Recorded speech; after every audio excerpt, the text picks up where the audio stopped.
Hello guys, welcome to the video. Today I'm going to show you how to store information in the Arduino by using something called the EEPROM. And so basically, the EEPROM is the way that we can store information in the Arduino, and it's able to keep that information even while the Arduino is unplugged or you restart it. And so basically, I'm going to show you all types of ways you can use the EEPROM. And so without further ado guys, let's get the video started. Okay, so now I'm going to go ahead and start explaining how you can use the EEPROM. And so first you may be thinking, what does EEPROM actually mean? And so it actually means electrically erasable, programmable, read-only memory. Kind of a long name, isn't it? So that's basically what EEPROM means. And so now we're going to go ahead and start looking at the ways we can use EEPROM and how we can store information on our Arduino. And so basically we go ahead and define our library. This is a library telling that, hey, we're going to be using the EEPROM, so go get the library to help us start working with the EEPROM. And this library comes pre-installed in the Arduino IDE, so you don't need to download it. Okay, so now I'm going to the void setup, and we're going to define our serial monitor because we're going to be using that. We're going to be putting some information there to see if the Arduino is actually successfully storing information into the EEPROM. And so now the first thing we have to do is we have to actually put information in the EEPROM so that the EEPROM could be storing something in there so we could see if it's actually doing that. And so the first thing we do here is we do eeprom.write. And so basically that's the first function that we're going to be learning today is eeprom.write. eeprom.write is a way that we can write to the EEPROM. Of course, put information in the EEPROM, that's what it means. And so basically the first thing that it asks is where do we want to put this information in the EEPROM? There's multiple different spaces we can put all types of information, but it's asking where's the specific area we want to put this information. And it's going to be in slot 0. And so basically that's kind of the address of where we're going to be putting that information. Okay, and I'm doing it just in slot 0, basically the full slot. And so now it's going to ask us, okay, what information we want to store in there? And that's going to be a 3. So we're going to store a 3 into the EEPROM. And so basically that's that. And so we're just putting a 3 in slot 0 in the EEPROM. So now we got to see if the 3 is actually in there. After it puts this 3 in the EEPROM. By the way, it would take 3.3 milliseconds for it to actually successfully put the 3 in the EEPROM. Just to tell you that it doesn't really affect too much, but if you're having a code that needs to go really, really quickly,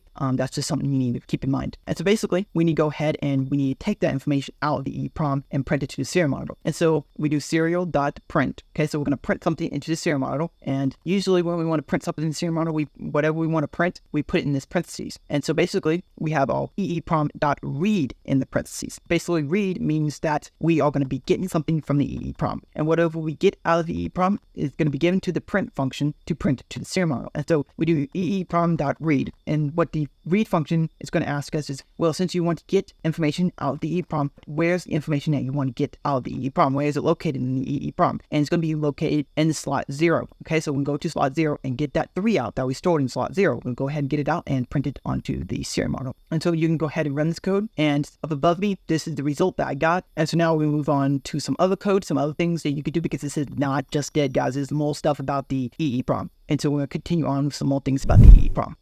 Okay, so here's some more code, and this code is almost identical. There's something different about it. And so basically we do everything just the same. We put our library in here, and then we start up our serial module. And so now we have eeprom.update. What's the difference with update and write? What's different between those two? Okay, so now something I need to tell you is that every single time you write to the EEPROM, it affects it in the future of being able to actually store information. Okay, so if you're constantly writing to the EEPROM, just like every millisecond, let's say, you will slowly damage the EEPROM because as you continue writing, the EEPROM begins to deteriorate. And so basically the average write that you can write to a specific address is about 100,000 times. After you continue writing to the EEPROM over 1,000 times, it begins to have some issues. And so basically what the update function does is it actually helps us so we don't have to constantly write to the EEPROM. It only writes to the EEPROM when it's absolutely necessary. So let's say we are writing information from like a temperature. We're trying to store temperature in the EEPROM. And so basically every single time we do it, like let's say we're doing every second, let's say, and we come through and we do it and we put it, let's say the temperature is like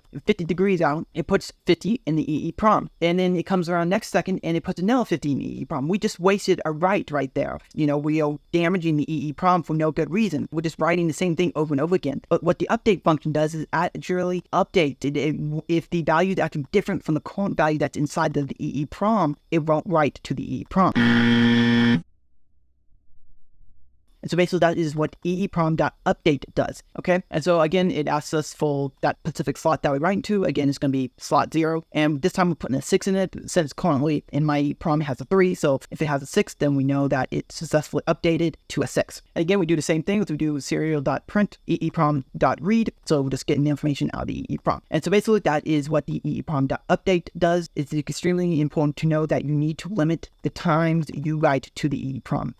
And so you can go ahead and run this code, and you should have a 6 printed on the serial monitor. This is my result up here. And so yeah, let's continue on to more code because there's more things we still have to cover.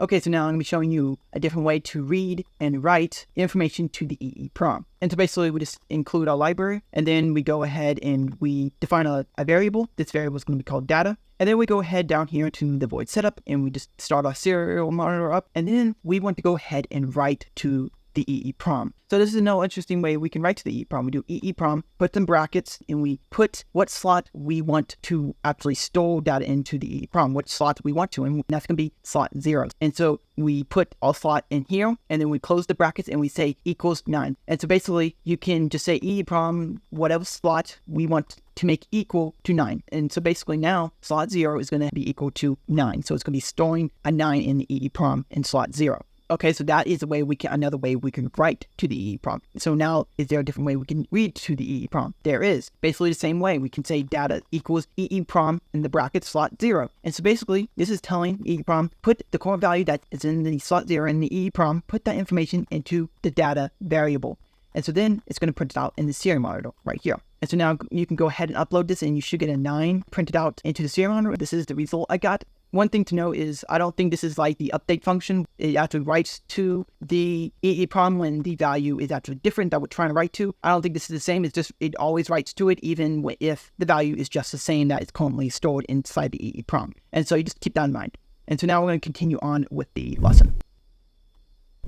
And so now, all the way through this lesson until now, we've been storing numbers into the EEPROM. And you may be wondering why you're not storing like floats or strings and stuff like that. All those ways, the update function, the write function, and the other way you could write and read to the EEPROM, those ways you can only send actually bytes, which are just whole numbers, integers. You can actually store integers into the EEPROM. There's nothing else you can actually store into the EEPROM. You can only store bytes into there. But you may be wondering, well, how can I actually store floats and strings and stuff like that? Well, this is how you can do that. And so basically, of course, we already know we include our library. And so then we go ahead and we're going to worry about this later on. But right now, this is just commented out. So just ignore just how the Arduino does it. Just ignores it. It takes it out. So then we come down here, we do char, and then we defined a list or an array, and we give it 12 slots, and it's going to be called val, and then we just put hello in that list. And you may be wondering, well, hello is less than 12 characters. I just put 12 characters in here just because I just feel like it. And so then we do char again, and it's going to be val2. This is just another list that we're setting up. You'll see why later on. And so then we're going to go into the void setup, and we're going to define our serial monitor, and then we'll go ahead and we put our word hello into the EEPROM. And so then we go in eeprom.put. Basically, eeprom.put allows us to be able to put any type of data type into the EEPROM. Unlike the eeprom.write or eeprom.update, they only allow us to put only bytes into the EEPROM. And eeprom.put allows us to put any type of data type in there. And so then, again, it asks us what slot we're going to be putting this information. That's going to be slot 0. And so then we put val, our first string that we define, and we put hello in that string. And so the put function is going to go ahead and put the word hello into the EEPROM. And so now you may wonder, how can we get it out? Because definitely eeprom.read is not going to get it out, because eeprom.read can also only take out bytes, so it can't take out hello. So we have to get it out as well with a different type of function, and that is eeprom.get. And so basically we again tell it what slot this information that we're trying to get is located, and then we give it the list where we want to put this word in, and that is going to be val2. So we're using this string right here, and we're giving it the get function, that string, so we can go in there and put that word into that string and give it back to us, okay? And so basically we were just telling this is where we want to put the word. And so it's going to take this and it's going to get that information out of the EEPROM and put it into this list right here. So we just go ahead and print out val2, and that will print out the current value that we stored in the EEPROM, which should be hello. And so go ahead and upload this code. You should get hello. This is the result I got.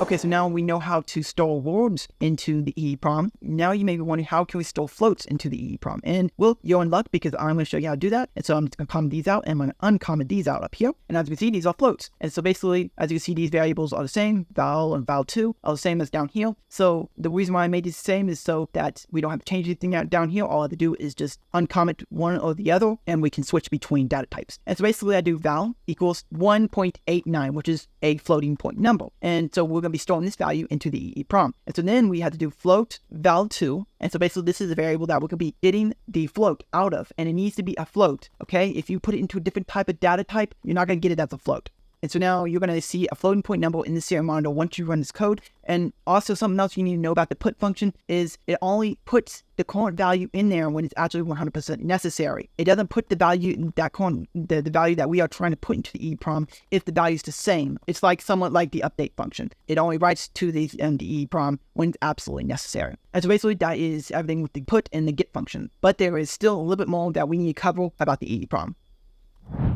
Okay, so now we only have this very little bit of code here. We're going to be explaining about the length function and what it does. And so we're just going to skip right to this line right here. And so basically, the length function. And the length function, what it does, it actually goes in and it looks into the EEPROM and see how many slots or how many cells does your specific Arduino have. So the Arduino Uno, I believe, has 1,024 cells, okay, or addresses that you can actually store information into. And the length function can give you how many cells that your Arduino has. So if you're using an Arduino Mega, which I don't know how many cells the Arduino Mega has, but if you're using that, you can use the length function to figure out how many cells or how many addresses are in your Arduino.